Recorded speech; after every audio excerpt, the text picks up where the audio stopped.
Buenas mi gente geek, ¿cómo están? ¿Cómo me les acabo de ir? Espero que la estén pasando súper bien.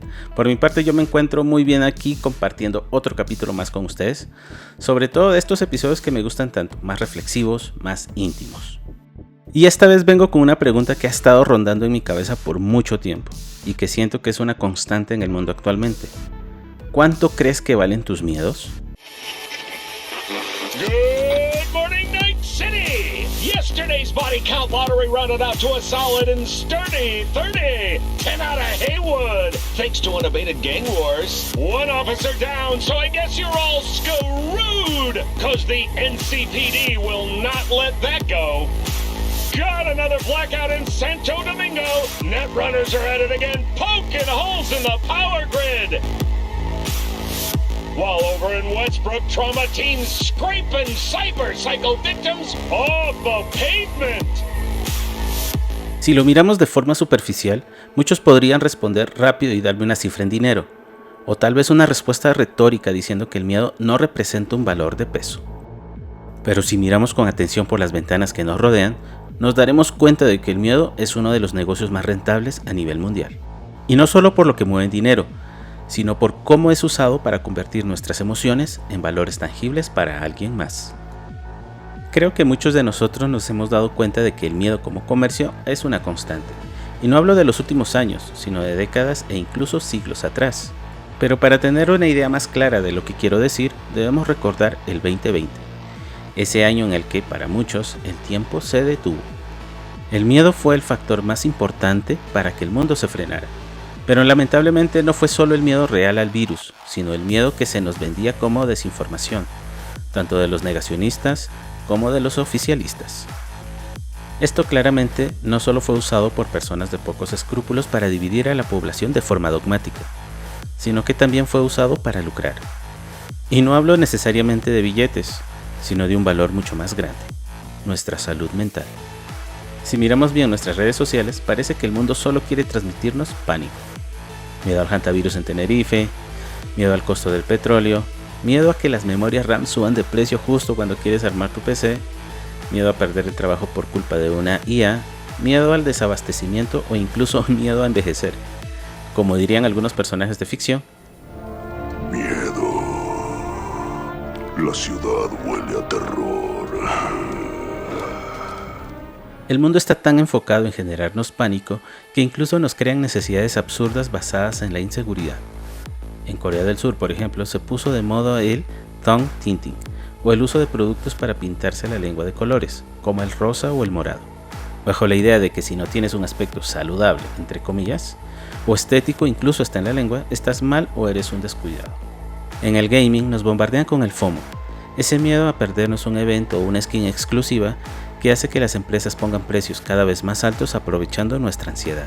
Incluso Duolingo, una herramienta para aprender idiomas, te satura con notificaciones agresivas para mantenerte alerta y ansioso por no perder una racha.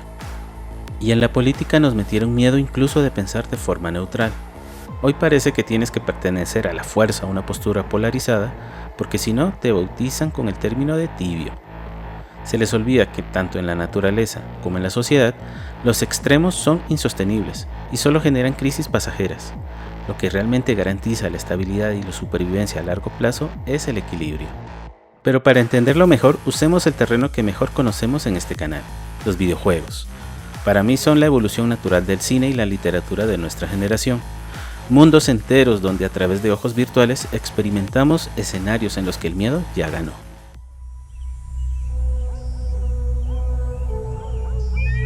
Las reglas son sencillas. Las reglas están muy claras. No, ¡No te pares!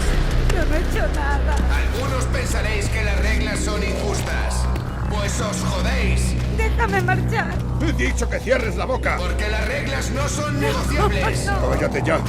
Si desafiáis las reglas, habrá consecuencias. No lo hagas, por favor, deja que me vaya. ¡Vamos, muévete! Y habrá un escarmiento. No, por favor. ¡De rodillas! No quiero morir. ¡Quietecita!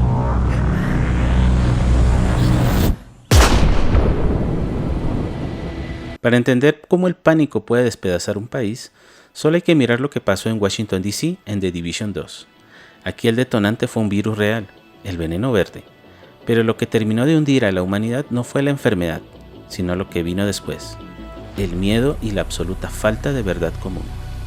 En este escenario, el miedo dejó de ser una emoción y se convirtió en el motor de diferentes facciones, cada una más radicalizada que la anterior debido a la desinformación.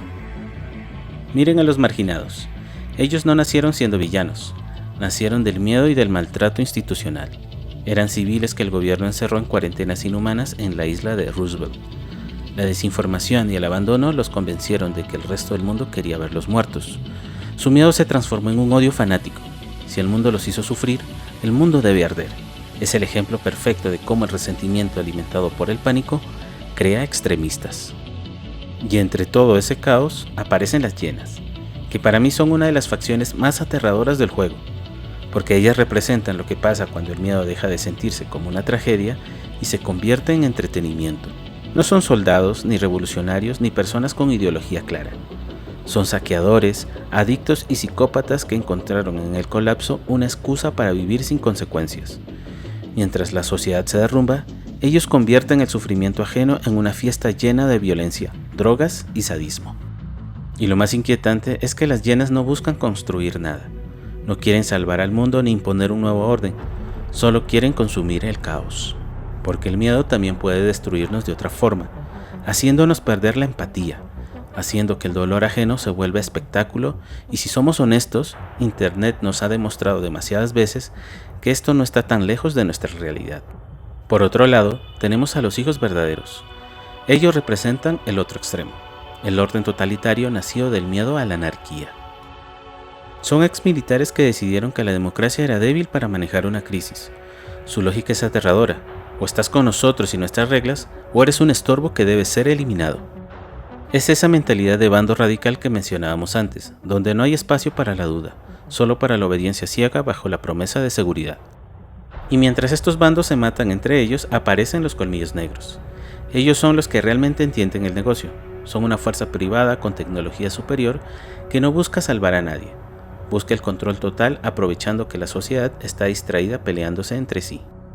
Ellos son el reflejo de esas élites que, en medio del caos mediático, mueven los hilos para quedarse con los recursos mientras tú estás ocupado odiando al vecino de la otra facción.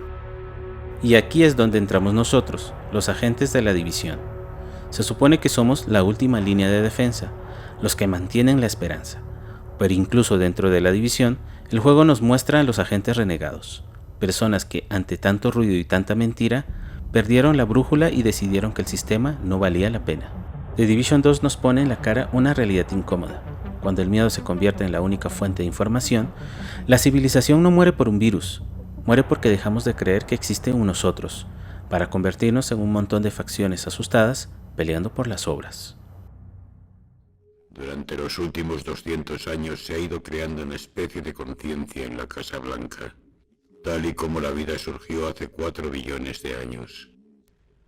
La Casa Blanca fue nuestro útero, el inicio de nuestra evolución.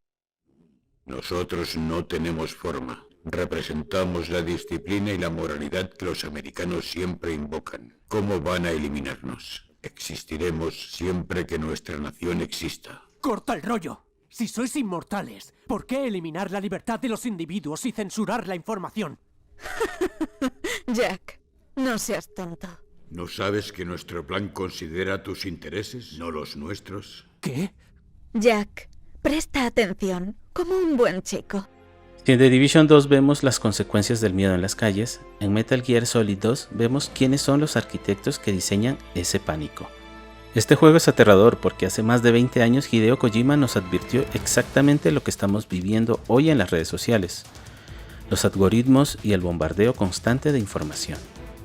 En Metal Gear Solid 2 el enemigo no es un soldado ni un ejército, son los patriotas, una entidad invisible que controla el flujo de información en todo el planeta.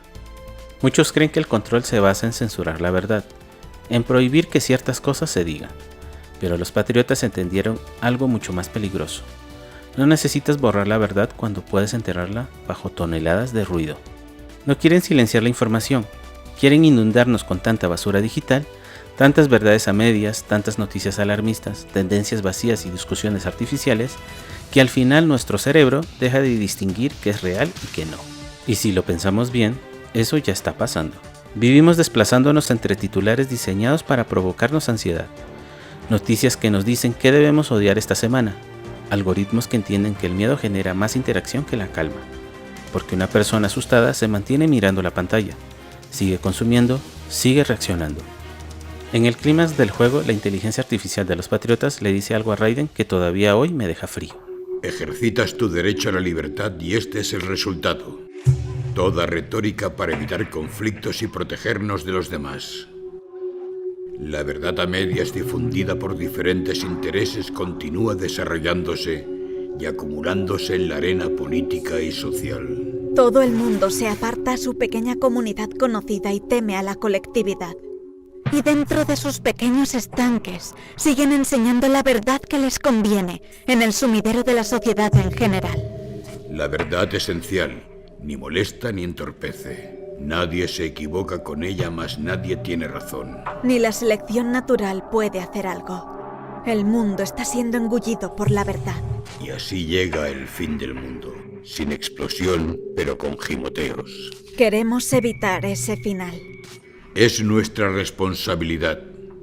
Como ocurre en genética, la memoria y la información innecesaria es filtrada para estimular la evolución. ¿Y os creéis capacitados para decidir lo que es necesario y lo que no? Sin ninguna duda. ¿Quién podría evaluar la basura que los humanos producís, sacar las verdades e interpretar su significado para las nuevas generaciones? De eso se trata, de crear contexto. Yo mismo decidiré en qué creer y qué transmitir. ¿Y esa idea es tuya? La gente se recluye en sus pequeñas comunidades porque el espectro de opciones es demasiado amplio. Se aíslan en sus propias trincheras, alimentándose solo de la información que les agrada. Y siendo honestos, díganme si eso no describe el mundo actual. El algoritmo ya no muestra la realidad, te muestra una realidad diseñada específicamente para ti. Una que confirme tus miedos, tus prejuicios y tus emociones más intensas. Porque mientras más emocional estés, menos tiempo tendrás para pensar. Ese era el verdadero objetivo del proyecto S3, controlar el contexto para controlar el pensamiento humano. No manipularnos obligándonos a creer algo, sino moldeando el entorno para que nosotros mismos lleguemos a la conclusión que ellos quieren. Y ahí es donde el miedo se convierte en el negocio perfecto. Porque una sociedad agotada mentalmente es una sociedad más fácil de dirigir. Si estás asustado, consumes sin cuestionar. Si estás ansioso, reaccionas antes de analizar. Si vives saturado de ruido, llega un punto donde dejar de pensar se siente más cómodo que intentar entender lo que ocurre. Y quizás esa sea la parte más aterradora de Metal Gear Solid 2, que nunca necesitó hablarnos de un futuro lleno de máquinas dominando el mundo. Nos habló de algo mucho más cercano, un mundo donde las personas entregan su criterio por agotamiento. Porque al final la libertad no siempre desaparece cuando alguien nos apunta con un arma. A veces desaparece lentamente, en silencio, cuando dejamos que otros decidan por nosotros qué debemos temer, qué debemos odiar y qué debemos pensar. Can we chart a course back into the light? Will we find the strength to banish the mages from our kingdoms? Unite around the warmth of the eternal fire. Nigh is the time of the sword and axe. None will fight this war in our stead. Nigh is the time of madness and disdain. Después de ver cómo el miedo nos divide en facciones en The Division 2 y cómo nos manipulan desde las sombras en Metal Gear, solo nos queda una pregunta. ¿Cómo sobrevive una persona a todo este ruido sin perderse a sí misma? Para responder eso, quiero hablar del que para mí es uno de los personajes más importantes que nos ha dado la literatura y el gaming, Geralt de Rivia en The Witcher 3 Wild Hunt. Porque el mundo de Geralt no es tan diferente al nuestro, es un lugar consumido por guerras, fanatismo, propaganda y miedo. Los reinos del norte están destrozados por el conflicto con Nilfgaard, mientras la gente busca desesperadamente a quién culpar por todo lo que está ocurriendo. Y cuando una sociedad vive aterrada, siempre necesita monstruos. Por eso en Novigrado queman hechiceras en las plazas públicas, por eso persiguen elfos, enanos y no humanos, porque el miedo vuelve a las personas más fáciles de manipular, y cuando alguien está asustado, deja de buscar la verdad. Solo busca sentirse protegido, aunque sea destruyendo a otros en el proceso. Y lo más duro es que Geralt ve eso constantemente. Ve pueblos enteros consumidos por la paranoia, personas inocentes colgadas como advertencia, familias destruidas no por monstruos reales, sino por rumores, fanatismos y odio colectivo. En muchas ocasiones, la criatura más peligrosa que encuentra no son los espectros ni las bestias, sino personas con mucho miedo. Pero aún viviendo en medio de todo ese caos, Geralt intenta conservar algo que el resto del mundo perdió hace tiempo: el criterio propio. Muchos confunden su neutralidad con indiferencia, como si simplemente no le importara nada. Pero no, Geralt no es neutral porque sea cobarde, es neutral porque entiende lo fácil que es convertirse en otra pieza más de una guerra alimentada por el miedo. Mientras todos gritan, él observa, mientras todos reaccionan, él investiga. Mientras el mundo busca culpables desesperadamente, él intenta entender qué está ocurriendo realmente. Geralt sabe que el miedo puede convertir cualquier mentira en verdad si se repite lo suficiente. Por eso hay una frase suya que define perfectamente todo este conflicto. Evil is evil. Lesser, greater, middling, makes no difference. The degree is arbitrary, the definition's blurred. If I'm to choose between one evil and another, I'd rather not choose at all. Y aunque esa frase pueda sonar fría al inicio, en realidad es profundamente humana, porque en un mundo que constantemente intenta empujarnos hacia extremos, decidir detenerse a pensar por cuenta propia se convierte casi en un acto de rebeldía. Eso es lo que representa Geralt para mí, no un héroe perfecto, no un salvador, sino alguien que lucha por conservar su humanidad en un entorno diseñado para destruirla. Y quizá esa sea la lección más importante de The Witcher 3, que proteger nuestra paz mental también es una forma de resistencia, porque a veces el verdadero monstruo no es la criatura que espera en el bosque, sino el miedo que transforma a las personas en algo irreconocible. Si algo nos enseña The Division 2, Metal Gear Solid 2 y The Witcher 3, es que el miedo nunca destruye una sociedad de golpe. Lo hace poco a poco, primero nos divide, luego nos confunde y finalmente nos agota. Hasta que llega un punto donde dejamos de pensar en nosotros mismos y empezamos a reaccionar exactamente como otros esperan que reaccionemos. Porque el miedo se volvió un negocio y nuestra atención su producto más valioso. Por eso creo que hoy, más que nunca, conservar el criterio propio es una forma de resistencia. Detenerse, observar, pensar, cuestionar, recordar que no todo enemigo es realmente un monstruo y que no toda verdad nace del ruido. Porque al final del día la pregunta sigue siendo la misma. ¿Cuánto crees que vale tu miedo? Porque si algún día otros logran ponerle precio, quizás habrás perdido lo único que realmente te pertenecía: la libertad de decidir quién eres en medio del caos. Y bueno, mi gente, muchísimas gracias por acompañarme en esta reflexión. Si les gustó este viaje y este tipo de episodios, ya saben qué hacer para apoyar el canal. Me gustaría muchísimo leerlos en los comentarios y les dejo esta pregunta.